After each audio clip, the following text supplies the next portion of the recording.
Le web accessible aux plus petits restaurateurs. Après la pause, une entreprise d'ici développe une application pour commander en ligne.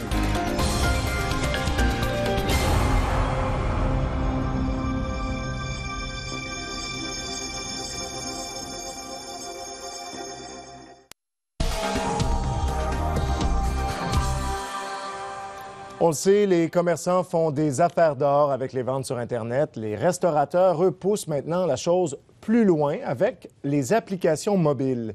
Et une entreprise d'ici a décidé de sauter sur l'occasion. Techno Solutions offre des applications pour les restaurants et ce, à moindre prix. Marie-Pierre Bouchard.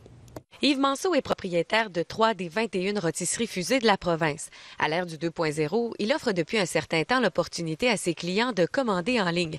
Mais il voulait simplifier encore plus la vie de ses clients avec une application mobile. Il y a une pression de la compétition, surtout qu'il y a des chaînes de grands restaurants. Aux États-Unis, c'est vraiment beaucoup plus fort qu'ici. Oui, sauf que le marché n'est pas encore exploité. C'est pour ça qu'on se dépêche à le prendre, à prendre cette position-là. Mais la chaîne de restauration n'avait pas les moyens d'investir des montants importants. Quand on parle d'un restaurant, développer la commande en ligne peut coûter très cher. Ici, on choisit ce que c'est livraison ou au comptoir. Est-ce qu'on va le chercher ou c'est livré? C'est là qu'interviennent Sylvain Cormier et son associé Francis Levasseur. Pour 3 000 $, ils conçoivent une application pour des restaurateurs comme Yves Manceau.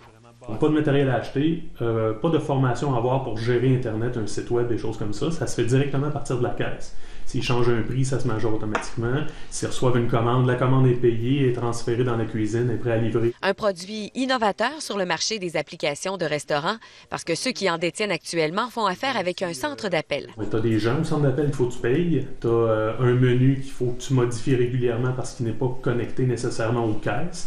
Donc, s'il y a un changement de prix, il faut que tu payes des frais toujours pour faire changer les prix. Alors que plus de 300 chaînes de restaurants offrent le service de commande en ligne aux États-Unis, le Québec tire de l'arrière dans le domaine. Donc, on peut se demander, est-ce que la population sera réceptive à ce genre d'application? Personnellement, je n'utilise pas ça, mais je crois quand même que l'évolution de la technologie va dans ce sens-là, qu'éventuellement, je pense qu'on va suivre la tendance, on va se mettre à utiliser ce genre de trucs-là. Pas vraiment, je me déplace plus en restaurant pour... Mais si vous pouvez faire la commande directement... Ah, c'est sûr, ça pourrait être une bonne idée. Par contre, oui. C'est un restaurant que je fréquente, c'est sûr que c'est de quoi qui pourrait être intéressant. Mais encore là, c'est toujours savoir si c'est payant ou l'application est gratuite. Ou... rendrait service. Ah, moi, ça m'aiderait, oui. Un bel resto, fait que ce serait parfait. Bon, Marie-Pierre, on vient d'entendre les consommateurs, mais qu'en pensent les restaurateurs?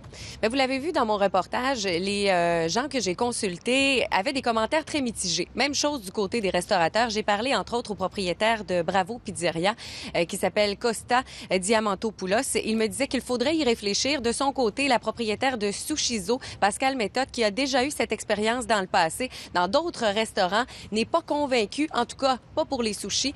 Actuellement, Techno Solutions est en discussion avec d'autres restaurants. C'est à suivre. Surveiller, ça c'est sûr. Merci beaucoup. Au revoir.